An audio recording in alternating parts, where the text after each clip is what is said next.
It's 1985. A former officer turned drug smuggler has been found dead in a driveway. A short time later, a hunter discovers the body of a black bear, deceased for some time. And when they performed an autopsy, they discovered the shocking truth. This bear overdosed due to a heavy intake of what some call the white tornado. In 2023, director Elizabeth Banks and her team reinvents this story as Cocaine Bear, about a rampaging bear with a happy dust problem. Therefore, Cocaine Bear was inspired by a true story.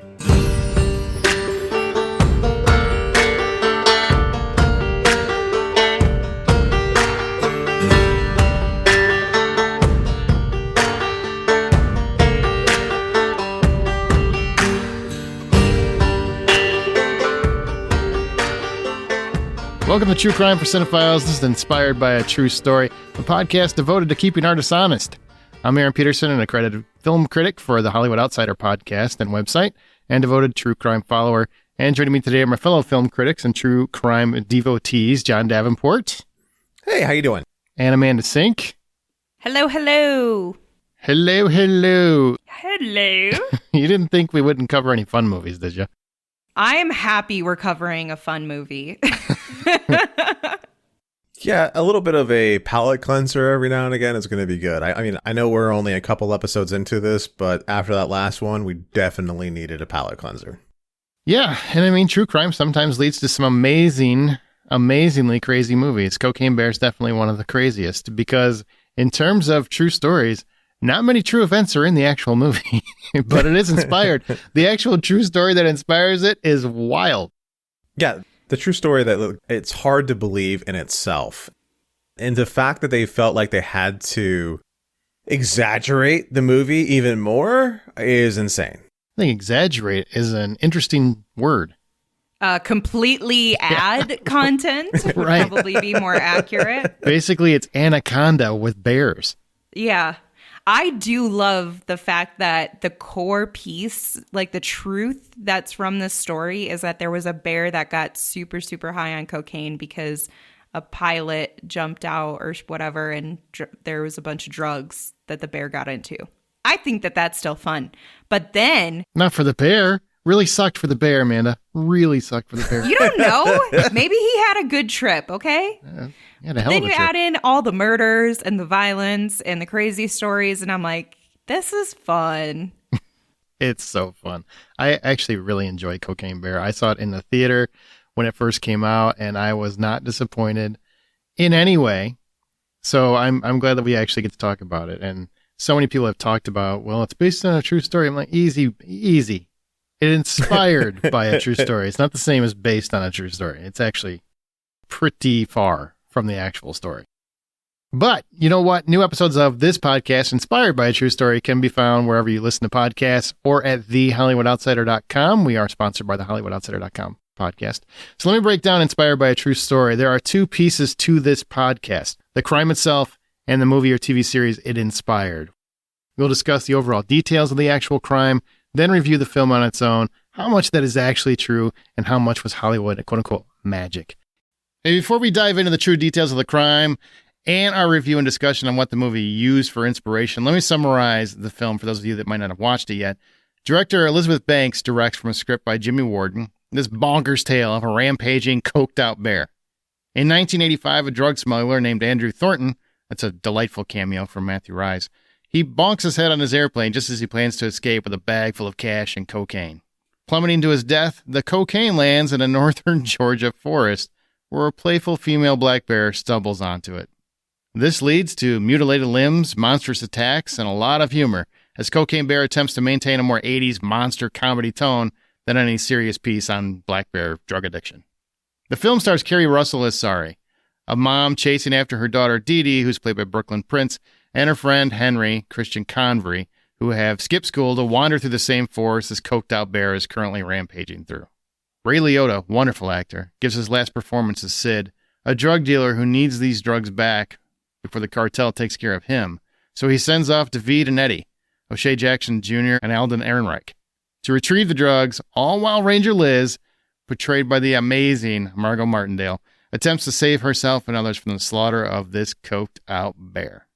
Cocaine Bear is a fun movie stuffed with gore galore, and it was, in fact, inspired by a true story that is possibly even crazier than this one. Film and true crime fans alike are always debating how true their true crime is, so let's investigate Cocaine Bear.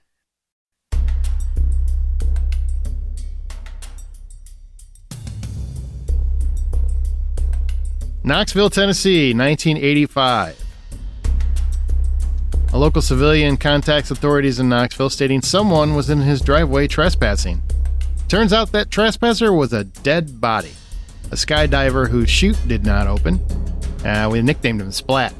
He had on him night vision goggles, knives, spears, a 9mm with Teflon bullets, what was described as a James Bond type watch, shoes equated to Gucci loafers, and even $5,000 in cash, plus gold and other items worth money on his person. Oh, and one more thing. He had a duffel bag that was hooked to his chute with over 30 packages of cocaine inside. Turns out the skydiver's plane crashed in Hamesville, North Carolina. The diver was identified as Andrew Thornton, a former soldier and police officer. Now, Thornton grew up with money. The Thorntons worked in the horse industry with a pair of Derby winners. Andrew, or Drew as some called him, had an interesting life, which seemed noble at first. He actually won a Purple Heart in the Army, then journeyed into law enforcement. He seemed to be a daredevil of sorts, someone who loved the thrill. There is a story, reported in the True Cocaine Bear documentary available on Peacock, that Andrew once attempted to show how badass he was by diving over a police car, like they've done in movies for decades. But apparently his weapon caught as he jumped and he fired, grazing his leg. This guy's had some bad luck. An endless string of bad luck. Endless string. Well, it ended, Amanda. Not endless. I mean, it at one point ended quite in substantially. Somebody's yard, yeah. So he began stealing drugs seemingly with his partner, Bill Cannan, who went to prison in 1994 and passed away in 2020. But as to why, no one knows. Money, adventure, was he a masochist? Overall, he didn't seem to be the hero he had been known for up to that point. He began flying loads of drugs, marijuana in particular, in and out of Kentucky. Good for him. Easy. Easy. Melanie Flynn was an informant. She seemed concerned that these cops she was informing might be dirty, and she was never seen again.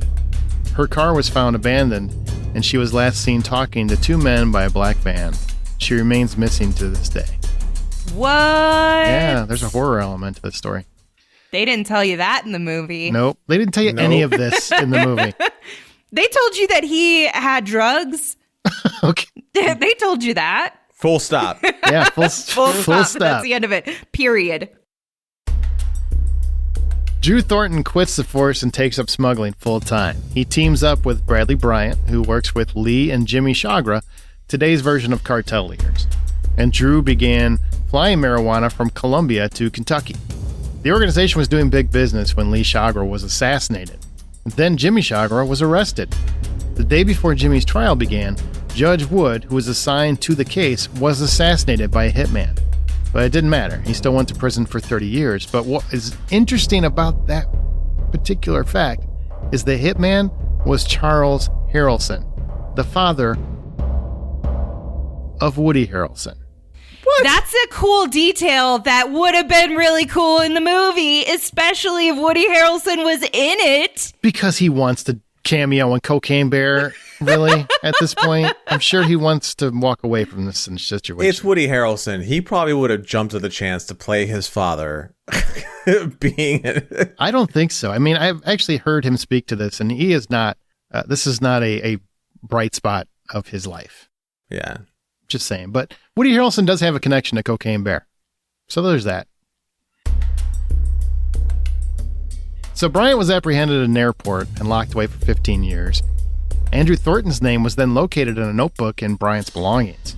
Thornton continued to smuggle drugs into Kentucky despite essentially being in hiding. But he was eventually caught, but he had no drugs on him, his plane was clean, and he ended up serving only 5 months. Guy's lucky. Up to this point. Minus the grazing of the leg. Right. Wouldn't you pay to see that, though? Honestly, the grazing a leg thing, I would. That's got to be on TikTok somewhere. That feels like a Starsky and Hutch thing with, Right? with It does. Ben Stiller and Owen Wilson. He then changes things up to smuggle in cocaine. And that brings us back to September 10th, 1985. At some point, Thornton began throwing cocaine out of his plane.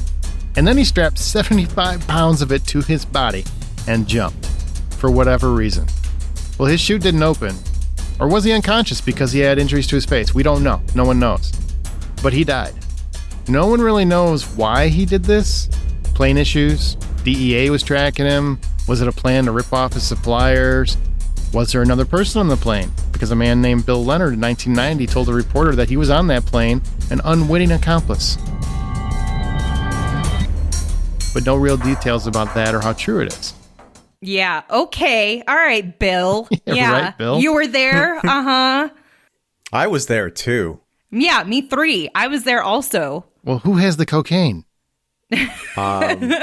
Exactly. Be careful. What Woody Harrelson. Oh my God. No.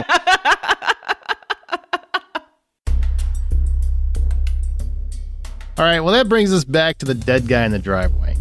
So the police traced the flight path and found cocaine dumped along the way. The duffel bags matched with Thornton's. In September 1982, this is a little bit earlier, but there was an incident where a farmer called authorities because they found out cows had been ingesting cocaine as well. So maybe cocaine cow someday? Those are some fast-ass cows. Right? Ooh, could you imagine if they had like a Twister, like 2, and then they had the cows, but they were high because of the situation. So there's a tornado at the same time. And so like the cows are, you know, because there's that good moment where she's like, there's cows. Crossover, anyone? Yeah, I'm saying this is what I want. I need this now. Starring Woody Harrelson. Those cows are out front going, you need to eat more chicken. You need to eat more chicken. Eat more chicken right now. And chicken will be great. It's going to be fantastic. Chicken. I think you have the cocaine cow, and then everybody in the general area is high off the milk. Like you could just mix all of it, combine it all. Changes the whole idea behind snorting milk. It does. All right, well, that takes us to December 1985. The Chattahoochee National Forest in North Georgia is deep and desolate, and a hunter stumbles across a deceased black bear and informs the game warden. There was a parachute and a duffel bag nearby. The Atlanta Crime Lab identified cocaine residue in the duffel bag, but there was no actual cocaine on site, likely because it was nummies in that bear's tummy. But it's actually doubtful that the bear ate it all. According to the bear's autopsy, the bear had consumed 3 grams of 95% pure nose candy. It would have been dead pretty quick. Police believe Thornton's accomplices must have picked up the cocaine and left the dead bear. Well, what are they going to do with it? You know what I mean? Wear it. Turn it into a rug. Make a paper airplane. Make a paper airplane? That took a weird turn. All right, so the bear became known as Pablo Escobear. Which I loved. And it's By the on way. display at the Kentucky Fun Mall in Lexington. You guys, pause for a second Okay. on the name of this mall. Yeah. Kentucky. Well, they have People to didn't do know it- the story. They just had a stuffed bear in there. So wild. It's on display at the Kentucky Fun Mall in Lexington, but authorities believe that that is not the true bear and the real bear is in no condition to be taxidermied. But the Kentucky Fun Mall claims it is 100% the same bear. I don't know. I just think this story is fantastic, and we'll never know if that's the real bear. But whether it's a symbol, whether it's real, it's still pretty cool. I love their commitment to it. They're like, no, we went out and we picked the bear up ourselves. Okay. Yes. We paid to get him stuffed, you know. We and scraped the brought him here. cocaine out of his belly. We got it out of there. It was real cocaine. We know Right. because we snorted it in the taxidermy office. Apparently, there's a country singer named Waylon Jennings who supposedly also had it in his home in Las Vegas before it was delivered to the store. So I feel like these potentially fabricated stories just get better and better. Like this bear not only had its own cocaine experience, but then was brought to Vegas and basically had like a hangover night. and then was like, all right, we got to take you to the mall for the kids tomorrow. Sorry, bud. I think it's fascinating that you began that with, so apparently there's a country singer named Waylon Jennings, like there isn't.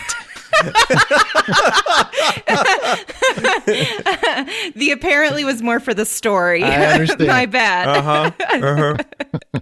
That's funny. All right, so that's the whole story of the actual cocaine bear. Now, let's talk about that. I mean, before we get into the movie and what's true and what's not true, what did you think of this actual story of Andrew Thornton and how he ended up dead in some guy's driveway?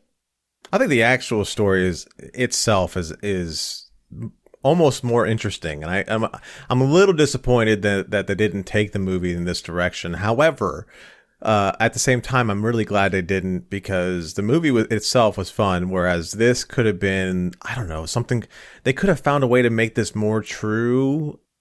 I don't know. It's a crazy story, though. The guy's all into guns, and he had a spear on him at one point. Yeah, he had a lot of weapons. Mm-hmm. Yeah, he was ready. I mean, for the he did war. have a lot of cocaine. Spear? Because he's protecting himself against people trying to steal the cocaine. What does he have to fight? The 300? The bears, John. He knew that they craved it. He had an inkling. guns. He didn't need that for the bears. It's fun. I think Okay. unless you've actually transported narcotics, maybe you don't know what he needs.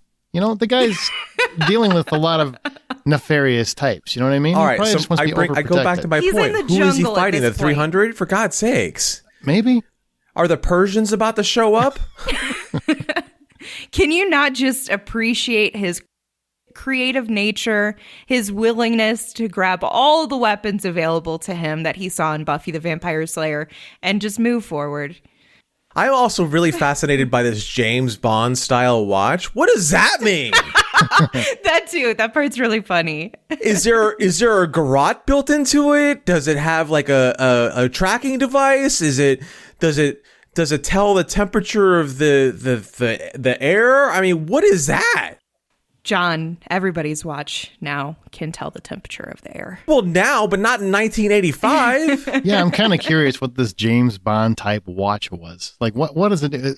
Apparently, one of the investigators claimed that it shot tear gas out of it. What? I swear that's what I saw. I heard him say it with my own ears. It shot Tear gas. tear gas. Yeah, tear gas. That's what it said. Okay, who? Go watch the Cocaine Bear, the true Cocaine Bear documentary on the Peacock. I almost watched it last night, but I rewatched this again.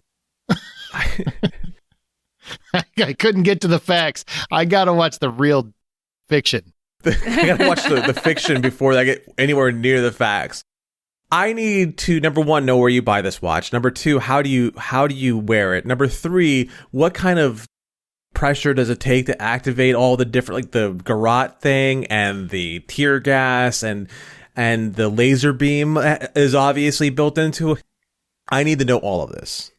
Start selling drugs and maybe you'll get one. Yeah. That was probably his 30-year award. Gosh. His 30-year award. That was probably his retirement. For It was. Thank you for your years of service. Hey, Right. Drew, guess what you get? Bam! You got the tear gas watch. What? What? That's I awesome. finally made it? Isn't this a wild story, though? It's almost its own movie on itself. You don't even need the bear. Oh, for sure. For sure. Yeah. The bear is just a victim in all this. The fact that they found the satchel, the bear only had 3 grams of, only 3, and nothing else anywhere near that bear. And there's a only parachute. 3 feels like a lot, though. Maybe not for a bear, I have but no idea because I don't do cocaine, Amanda. What are you trying to say? 3 grams doesn't. I don't know if that's a lot or a little. I have no I idea. mean, I don't either, but those kids took a whole tablespoon scoop and they Those were all freaking right. kids. So I'm just saying, statistically, mathematically, it would check out that, I love that the kids were doing cocaine in this movie. I thought, I'm Henry and I am so fucking tired. I just thought, like, oh, that was such a great. So what if a bear tried cocaine? Well, its mommy bear and daddy bear would be very upset with them. So funny. Oh my God. We're going to rehab. In terms of the actual story, Andrew Thornton was an interesting individual who led quite a life to go from Purple Heart, basically, seen as a hero, and he got into drugs, and I'm sure he loved the money, he loved the thrill. There's a whole lot of mystery as to why he got into all this, but to do all of that and deal with cartels, I'm sure he's not as good a guy as he initially seemed. No, not at all. And also, the 80s were a really weird time, so everyone looked like a good person in the 80s somehow. It's true. That is true. Cocaine was very normalized around that time, so it probably wasn't that big of a deal. I mean, define normalized. I mean, people were doing it. If you had 75 pounds, you're probably Blow. cool. I never did cocaine. I was alive in the 80s. I mean, I was very young. Sounds like maybe you missed out because the bear had a good time until he didn't. Bear had a great time. Can I just tell you, Black Bear, I mean, this movie aside, I'm an avid backpacker. I've been in the woods with Black Bear. I've seen Black Bear many times. They are pretty docile. You can literally just yell, "Hey, bear," and they'll like, "Ah, man, I'm done with this guy." Rarely do they chase you up a tree and then jump from tree to tree to kill, former stars of Modern Family. They do point that out in the beginning of the movie, right? Like they tell you, Yeah, they typically black bears do not care to like hunt down people and attack them. But this is not a regular black bear. This is a cocaine bear. It's different. He's coked out of his mind. He's ready. He's on the prowl. He's never been this energized in his life. Hibernation? Excuse me. What's that, bud? Let's not misgender the bear, okay? Oh my God. Anyway. All right. I'll tell you a bear story. I'll tell you a bear story. So I was in Yellowstone many years ago, and the tourists, there was a bear and her cubs, near the road, and there was a whole line of cars, and people were walking up to the bears trying to take selfies, like literally feet from the bear.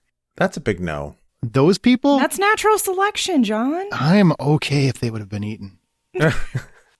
Although I gotta say, if not friend, then why not? Then why friend shaped? Okay. Eat friends, not food. Oh my God. Any more thoughts on Andrew Thornton before we get into the actual movie? And we'll come back to the what's real and what's not real. Let's get into the movie. Okay. What a guy. That's all I got to say. What a guy. What a guy. What a fella. Cocaine Bear. It's an oddball group of cops, criminals, tourists, and teens converge on a Georgia forest where a huge black bear goes on a murderous rampage after unintentionally ingesting cocaine. It was written by Jimmy Warden, directed by Elizabeth Banks. Good for her. And stars Kerry Russell, Alden Ehrenreich, and O'Shea Jackson Jr., as well as Ray Liotta and several other people, Margot Martindale. There's a wonderful cast of people, Scott Seiss. There's a lot of fun actors in this movie. Man, so as a standalone film, without any real knowledge of the case, and honestly, doesn't matter. What did you think of Cocaine Bear, Amanda? Cocaine Bear is a lot of fun. I do feel like there were some moments that kind of lagged more than others, so I wouldn't say that the pacing was phenomenal for me. I kind of struggled with that at times. Both times that I watched it, actually, because I saw it in the theaters as well and then rewatched it for this. So I had a fun time with the movie. I think that there's something to be said about just having a movie that you can take your entire brain and just remove it and go in, have fun, not have to like think through anything or worry about legitimacies. Like if you go in to watch a movie called Cocaine Bear, all the physics, all of your science, everything goes out the window. So you get to just have a fun ride of a time. And the humor was phenomenal. The casting was great. It was just a really good time. I really enjoyed this movie for just the concept. The concept was silly, dumb, and it's something that really is a great way to just spend an evening laughing. It's probably one of these great movies where it would be a lot more fun to watch it with a group of friends, whether it's at a party or something else like that, where you all can sit there and joke and laugh and tell stories along the way. I really like the communal aspects or what this could be. I'm also really mad at this movie because Alden Ehrenreich shows up and he can actually act to the point where I forgot that he played Han Solo. Han Solo. Or Han Solo. Or Han Solo. I've heard it both ways. I didn't until today. I've heard Han before. Anyhow, he played Han Solo, and I totally forgot that I was mad at him for that. And you have a vengeance against this man. Yeah, I really do, because he spoke the lines, "I'm Solo." And, for his name. Why? That's your name. That's how you got your name. Right. Yeah, that's not his fault. That's writing. Well, still, I mean, he spoke the line. I saw him do it. I'll blame him. Actually, I'm really happy with this movie being the last movie Ray Liotta was in before his passing. So, a lot of great things though. Christian Convery, he's now one of my favorite people in the show. Sweet Tooth. Sweet Tooth. Thank you. Mm-hmm. And he's an amazing little actor, and he shows his chops here right away, which is, I believe, before he goes into Sweet Tooth. So there's a lot of good stuff in this. And I love the fact that we've got Christopher Hivjuri, who's the bear Did you fucker just from Game of mumble? Thrones. Did you just pretend mumble his name because you don't know how to pronounce it? I'm still in Snowtown mode, so I just decided to mumble it. Christopher. Also like Isaiah Whitlock Jr. Yeah, Bob. Yeah. So if you remember Game of Thrones, he's the one who is very famous for, his character is very famous for banging a bear. So it was cute to see him in this. Oh, that's funny. I'm a big fan of this movie because it's like Jaws in the forest, and basically this bear murders everybody for no reason other than he's trying to score a bump. And I think that's fantastic. Like, that's the choice that they went with. They didn't try to go with just protecting the cubs or anything like that. That's just a fun coincidence later. At the end of the movie, Mama Bear is trying to protect her cubs, but she really abandons those children for a long time. It really goes to show like what drug addiction can do to you. It just takes you away. It ruins families. That's what it does. It really affects the children because those young bears were already hooked on cocaine way too early. They were. And I particularly appreciate how ridiculous the fleshing of the story is. I mean, they flesh it out. Basically, just everything is done so they can deliver like a plate full of victims and a few survivors. And of course, the kids are all fine, even if they did some cocaine. So it's like a bear slasher movie. Right. And I think that's amazing. That is amazing. And I like almost every character except Sid. Even I even kind of like Sid a little bit at one point. And the thing that I thought was interesting on my second viewing is that almost the entirety of this movie is done in broad daylight. Until the end. Until the very end. Yeah. The end is all dark. I thought that was a very interesting way of telling this story, to your credit, by saying this is kind of like Jaws, where a lot of that happens either in the darks of water or you don't see what's going on. This is in broad daylight. You see what's happening. The other thing that is magical to me is that if you know anything about Superman, right, he gets his power from the sun. Right. And, as soon as he ingests these sun's rays, I mean, he's bam, I am Superman. And when this bear does cocaine, that's apparently his superpower because he becomes their superpower, superpower, superpower, whatever, becomes the bear's superpower. And the bear just gets jacked up and apparently can do all kinds of madness, can chase down an ambulance, can bust down a door. The bear can somehow put its paw through a very small square in a window of a door to kill an unsuspecting villain. Right. I mean, it just jacks the bear up. I love it. Aaron, I have science behind this, though. Okay, I'm interested. So, when you wake up from you got 14 hours of sleep, somehow you manage to sleep that long. We'll just pretend. Yeah, that's not a thing that you happens. Sleep too long. You sleep 8 hours and you're like, wow, I'm a little groggy today. That just makes me more tired. Exactly. So you're tired, right? And then you get up, you start to have your caffeine, you start doing things, and you're like, ooh, I'm a little bit alert. Maybe you had a Red Bull. Maybe you had a few cups of coffee. You had something. Well, you have ADHD, so this doesn't pertain to you. Everybody has ADHD. So go ahead. When does the cocaine come into this? The cocaine comes into play because the bear was in hibernation. The bear was going through the same thing. He woke up a little groggy, or she's having a rough day. She gets a little cocaine, a little jolt of energy And you can do anything when you get a little caffeine or a little jolt of energy. So really, we've all experienced this ourselves. I'm just waiting for the science to come in. This is the science. The science is... That doesn't feel like it's science. It's a stimulant. That feels like... It's going to make you do crazy things. It's like a bunch of words you just threw in the same order. Right. I'm just saying, it was the first time she was awake. Like, really awake, you know? And that gave her the ability to chase down an ambulance? Gave her the ability, yes. We all have more capabilities when our adrenaline is pumped up. You ever seen a bear? Like live in a zoo or whatever? You know how like basically they just grab something with their giant bear paws and they're like fumbling around and they roll around. Very rarely have stare I at you. seen them so precise that they can bust their hand through that tiny little square window that they did in the ranger's office. I've never seen a bear do that. Not to mention, this is supposed to be a 175-pound black bear, which is not a big bear. Okay, it's got to be more than 175 pounds. Yeah, 175 pounds is a person, and that's not I was going to say people, it's got to be like 600 pounds. It's got to be like 600 pounds. This has got to be at least Justin's 600 right. pounds. Where are you getting this easily. number from? Because that is not accurate. No, the John original just switched bear real was quick. 175 pounds. Maybe because it was like coked out of his It mind wasn't and a cub? hadn't eaten. It wasn't it wasn't a fully big bear, but the bear in the movie is not a 175-pound bear. Right, the bear in the actual story. So Cokie the bear I gotcha. was 175 pounds. Pablo Escobear. Well, I've heard him go by both names. Don't dead name him. Poor bear. Anyhow, that bear was 600 pounds at the very least. Nothing but like testosterone and muscle. And to be able to fly into the back of that ambulance was amazing.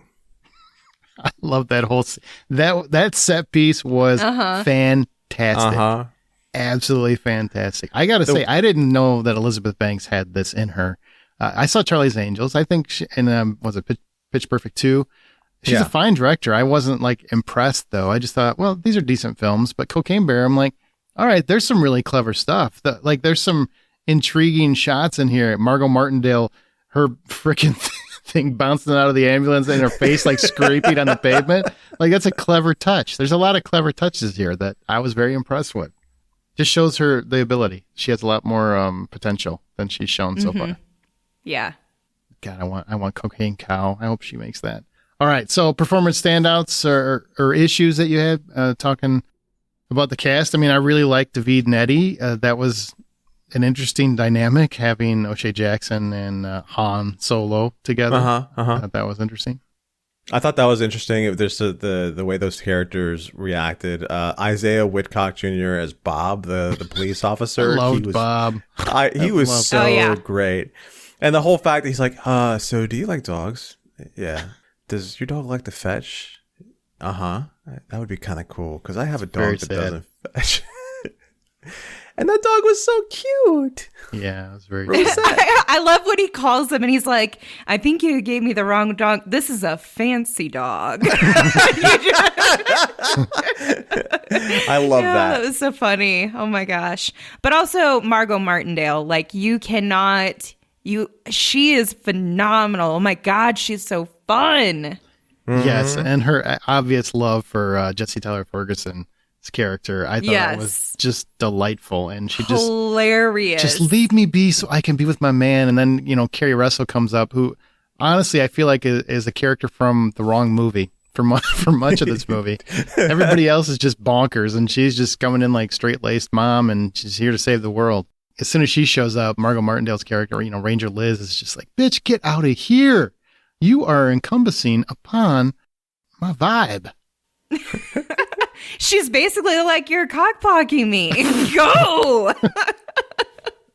I'm not convinced she didn't actually say those words. I'm not either.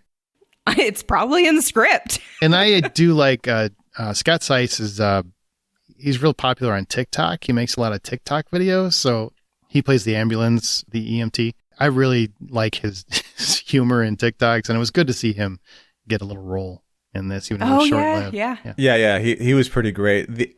Andrew Thornton was played by Matthew Rhys, which if you would have told me that was Matthew Rhys, I would have said you're lying.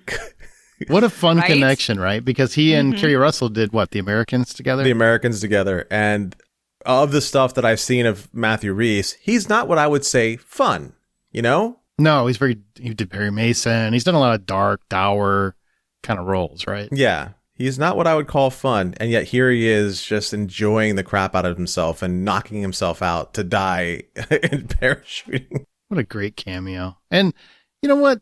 I'm glad Ray Liotta went out on this because this was a hit movie. It was well received. He was appreciated. I mean, there's a lot of good things in here. We should also probably give it up to Alan Henry, who's the bear performer. The CGI bear performer? Because the bear is 100% CGI. No. Yeah, just so you know. The hell you say? They literally have this man listed in the credits as the bear performer. Well, I'm sure he did all the animation work. Absolutely. Yeah. I love it. I think my favorite scene is when that bear just collapses on top of Alden or Eddie. Oh my God, that's so funny. It's a girl. How do you know? Because her vagina is in my face. Well, at least he can breathe. It's so funny. That could have been a much darker scene if it would have been a boy bear. I thought for a second when he got up, Me I'm too. just like, what is happening? Is this bear going to try and make out with this dude? Because that would make this movie weird. Super awkward. And I still wouldn't turn away, though. Yeah.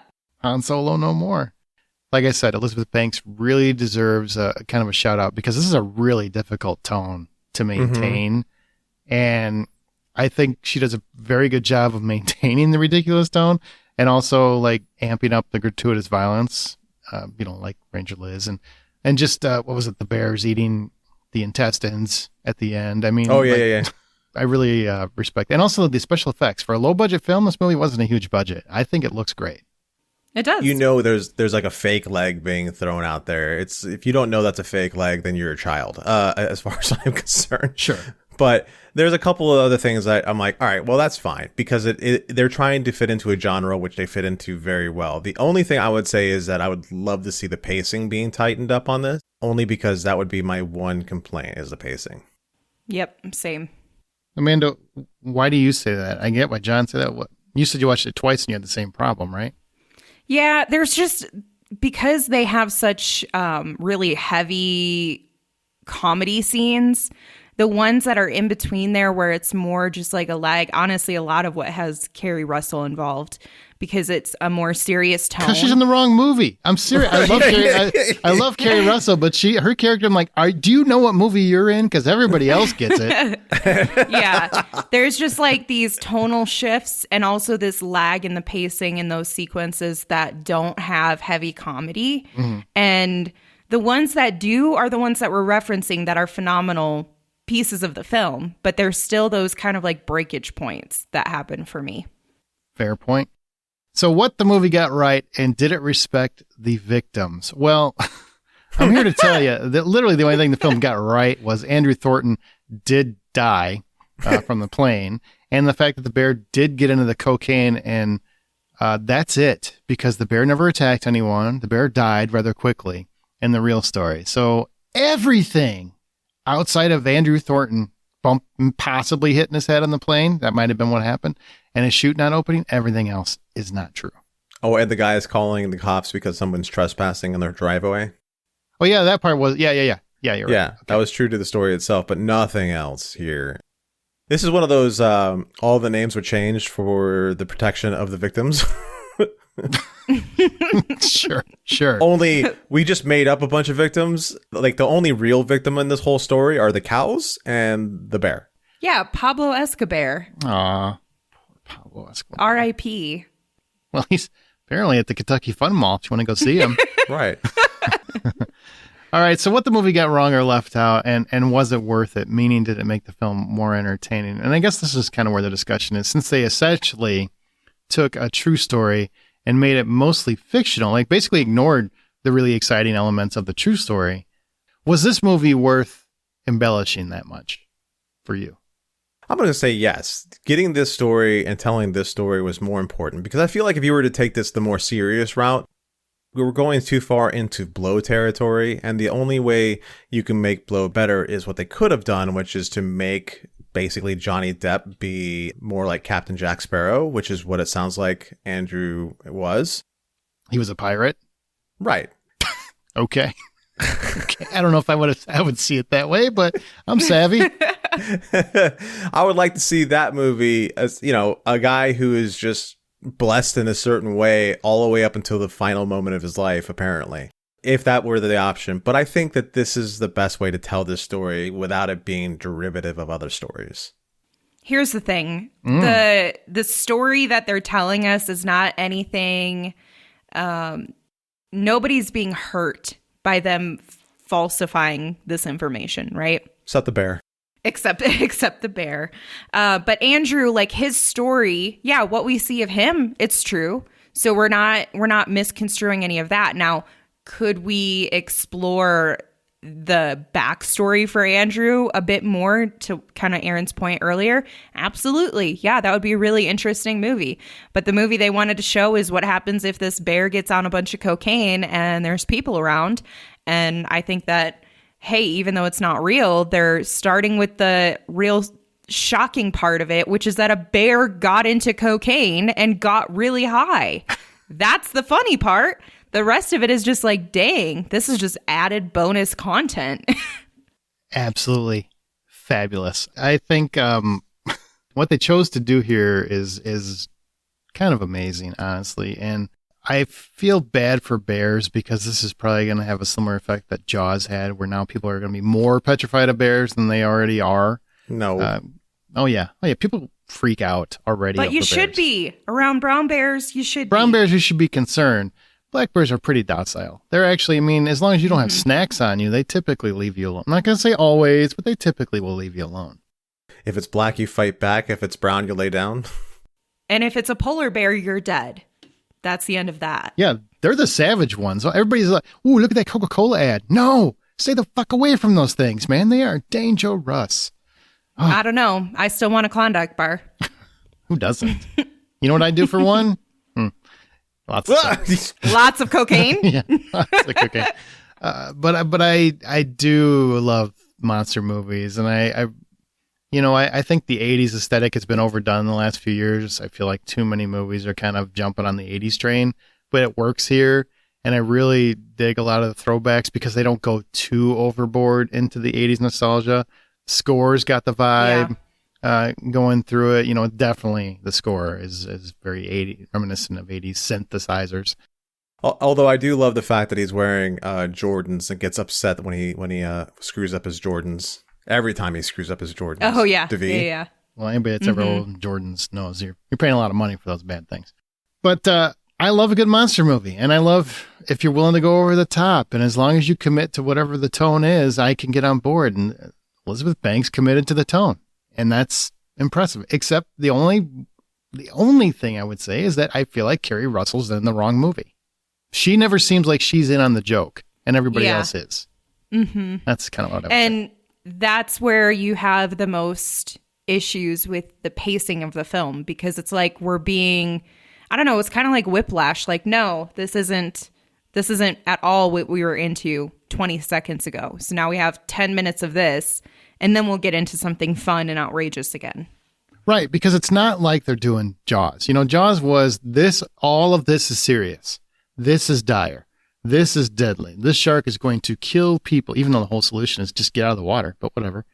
This is more of crazy, outlandish, just outrageous of a scenario, except for the mom trying to protect her children, which is obviously a comparison to the mama bear protecting her cubs and stuff, and you get that connection at the end, blah, blah, blah, blah, blah. But I just feel like it does kind of take you out of the wacky portions of the film whenever that comes up. Mm-hmm. Yeah, I'd agree. I think the most realistic part of this movie is the part where Henry's carving his and Dee's initials into the tree, and she's like, "What are you doing? I'm marking our territory." And it's actually this sweet gesture of putting their initials in the tree. And she's like, "Are you taking a shit?" It's the little things, right, John? Yeah. In terms of the movie, do you think, you've got Eddie meeting up with Sari at some point? I kind of wanted that, honestly. It seemed like they were leaning that way, right? Like they were going to have a relationship. Yeah. of Yeah. sorts. It seemed like it could have leaned that way. However, I like the fact that they didn't go that way, because it's a big trope, isn't it? Where you go into a traumatic situation with somebody and then you come out together, and somebody you don't know, and then you can come out bonded together. And yet this is more about her saving the kids, and it's more about Eddie and David going in together into a situation, arguing back and forth the entire time, and David bringing Eddie out of his depression from losing his wife, and his partnership becomes more with David than anybody else. Mm-hmm. Yeah, I like that aspect. All right, guys, what would you have done differently? Amanda, what would you have done with this movie? Would you have done anything different, or other than the pacing we talked about? Yeah. I mean, I definitely would have kept it comedy straight through and through. But I think the other thing that we've talked about in this episode is how cool it would be to have, even if it wasn't not doing this movie, but maybe like in addition to this movie, it'd be really cool to see the backstory of Thornton's life and the things he was doing and getting through. I'm going to go with something similar to that. I would like to see a 15-minute sort of montage about Thornton at the beginning, about how he lives this charmed drug smuggler life, and how he has all these toys, and he is just this wild cartoon character of a person. Maybe a 15 or 10-minute montage of that leading up to this moment where he is dumping everything out of the plane and then knocks himself out and dies. That's what I would like to see. See, what I want to see is Andrew Thornton. He does land somewhat safely because of the trees or whatever. If you're going to go this far from the true story, but the bear has already gotten into the cocaine when he wakes up, and he gets eaten by the bear. I need more victims. Ah. That's it. All right. All right. Yeah. Or they start doing cocaine together. That would have been awesome. He becomes like a dealer to the bear. Like, hey, bud, I got more for you. What if the bear, and Ray Liotta were like just snorting coke? I could believe that. Ray Liotta. Oh my God, that would have been amazing. Oh my God, they were just doing bumps together. Specifically the two of them, yes. Yeah. Yeah. Oh my God. So Bob's dead, yes? Bob is dead. And Bob's a goner. Ranger Liz. R.I.P. I feel like she's dead. Pretty dead. obvious. Yeah. They walked past her corpse. She didn't say a single thing. I almost felt like I heard a moan. I watched it a couple times. I'm like, that's called death. Was it a noise? Did I hear a noise? That's gas escaping the body. It would have been funnier if they were walking by and they're having that whole conversation about going to rehab, like the between the three of them, and you can hear Ranger Liz going, "I'm not dead yet." But they're still like, come on, kids, just give this a wide berth. Swing out wide. Swing out wide. Do you guys want a sequel to Cocaine Bear? No, I want to see nothing else like this again. Seriously. I want to see Cocaine Cow. I'm not going to lie to you. Yeah. I'm curious why you don't want to see anything like this ever again. I don't want to see it, from the makers of Cocaine Bear, it's Heroin Barbie or Heroin Otter or something. I don't want to see that. Well, heroin is dark and insensitive. Cocaine is fun and light, right? Like it's mildly acceptable Party in our drug. Current American society, Sure. right? Yeah. I'm sure Huey Lewis did it. It's safe for everybody. Since when? Molly Mountain Lion, Molly Mountain Lion. All right, Molly Mountain Lion, I would totally watch. Nothing like a murder mittens wanting to hug absolutely everything to death. Oh my God. All right. And accidentally murdering everybody because they can't control it, and then they get really sad. And the mountain lion's like all alone and goes from like having all these friends to nobody. By the way, I love how this movie ends with the bear and her cubs staring at somebody taking their picture like, oh, we're going to eat you. We're going to eat your fucking face. That was great. Thanks for listening to Inspired by a True Story. And if you enjoyed this particular podcast, please share it on your social media outlets and give us a review in your favorite podcast app, whichever one you use, because you are the best source of promotion that we have. So please tell your true crime maniac friends about it. And don't forget that you can hear episodes early by supporting our show at patreon.com/The Hollywood Outsider. That's patreon.com/The Hollywood Outsider.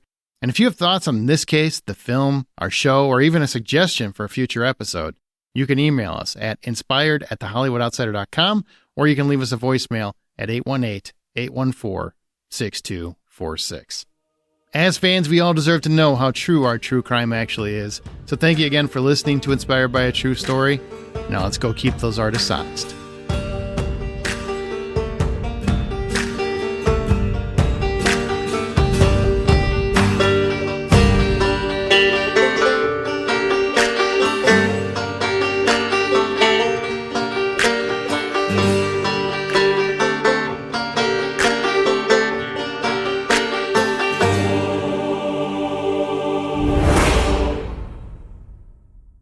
R.